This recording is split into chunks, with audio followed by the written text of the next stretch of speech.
So let's talk more about negative space. I can give you the textbook art education definition, or I can tell you how I use it in my art, and hopefully that will help you figure out how to use it in your art and understand why it actually is a really important topic and something worth exploring in these exercises. So I'm a botanical artist, which means I look at plants and flowers and trees and all that good stuff. And that's the perfect subject for talking about sorry, things are falling off my lap.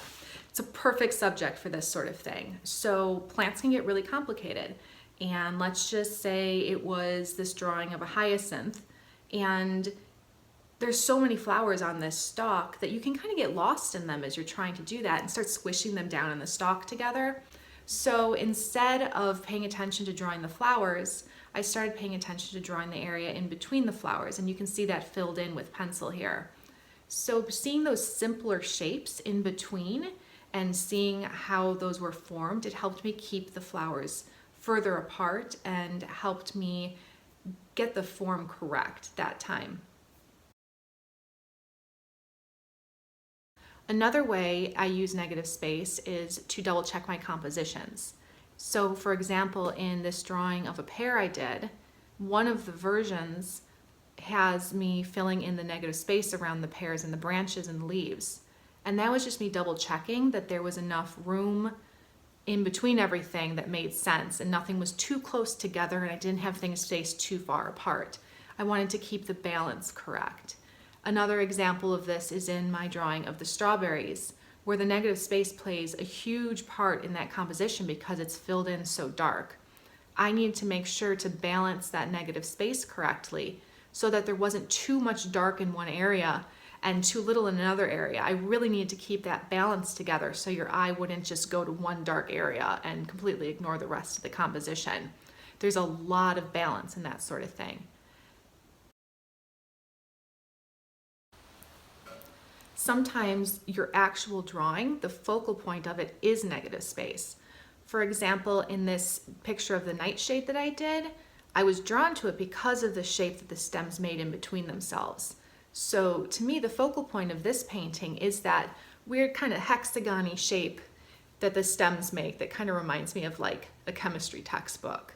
So that empty space in between everything becomes the focal point and becomes its own subject matter. So that's another way you can use negative space, really importantly.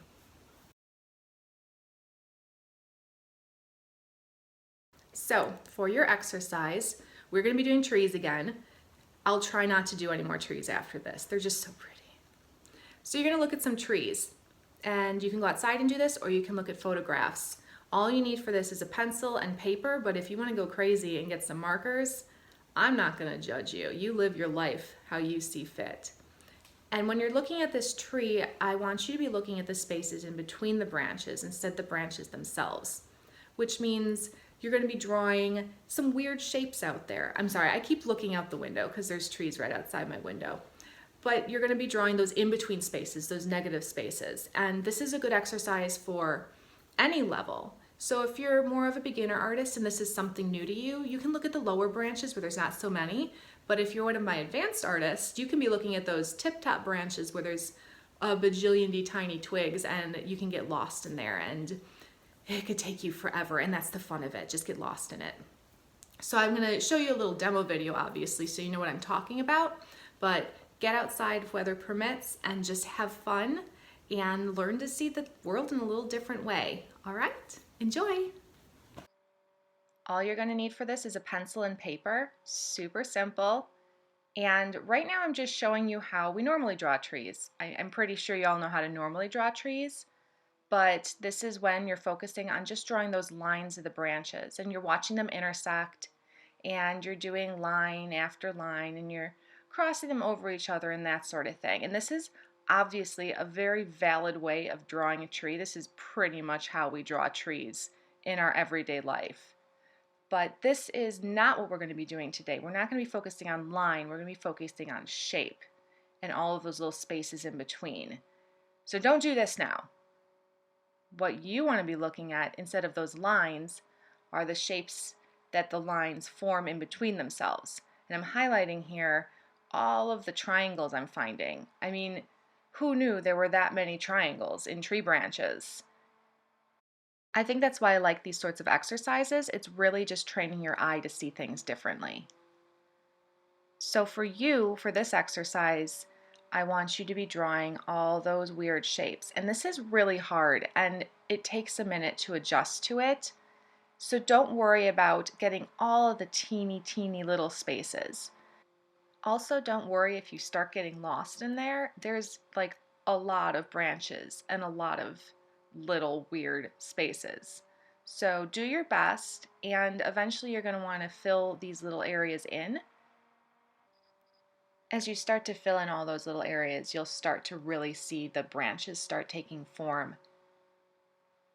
And I don't know how to fill this space, so I brought my kid's keyboard with me to play you a little background music while you watch all of this video come together.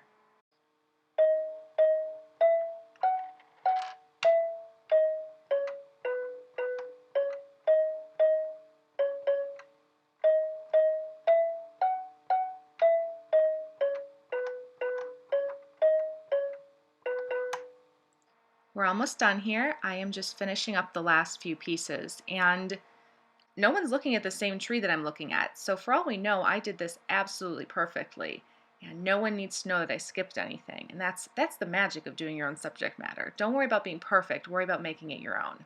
Speaking of making it your own, you can darken it up with markers or add some color and really refine this into a fun abstract composition.